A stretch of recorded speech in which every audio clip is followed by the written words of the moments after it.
నమస్తే అక్క. అక్క నమస్తే అక్క. అంటే 2011లో పార్టీ పెట్టినప్పటి నుంచి జగన్మోహన్ రెడ్డి గారు మా కోసం తిరుగుతానే ఉన్నాడు. మా ఈ సమస్యలు ఏముంటే మా కోసం వచ్చినాడు, విన్నాడు, మా సమస్యలు విన్నాడు, నేను ఉంటానని చెప్పినాడు.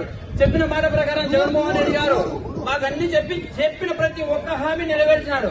పేద ప్రజల కోసం ఆయన 3000 కిలోమీటర్ పాదయాత్ర చేసి వాళ్ళ కష్టాలు విని మీ అందరికీ నేను న్యాయం చేస్తానని చెప్పినాడు.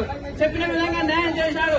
ఇక్కడ వచ్చిన ప్రతి ఒక్కరికి వారి కుటుంబాల్లో ప్రతి ఒక్కరికి సంక్షేమం అందింది. దానికి కారణం ఎవరంటే జగన్మోహన్ రెడ్డి గారే.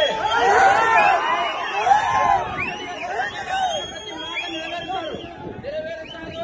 ఆయన మా కోసం ఉంటాడు కూడా, ఎప్పటికి కూడా ఆయన మాతో ఉంటాడు. మీరు అన్ని ఇప్పుడు చెప్తున్నారు కదా, మీ కుటుంబ సమస్యలేవో మీరు చెప్తున్నారు, కారణలేవో అవి మీ వ్యక్తిగతంగా ఉన్నాయి. కానీ మీరు ఈ రోజు తెలంగాణలో కూడా చెప్పారు, నేను తెలంగాణలో ఉంటాను, మీకోసం ఉంటాను, పోటీ చేస్తానని చెప్పారు. అక్కడ పోటీ చేయలేదు. మీరు వచ్చారు, మీ మీద మాకైతే అభిమానం ఉండగా రాజశేఖర రెడ్డిగా మిమ్మల్ని మేము అభిమానిస్తాం అక్క, కారణం లేదు. కానీ జగన్మోహన్ రెడ్డి గారు మా కోసం ఉన్నారు.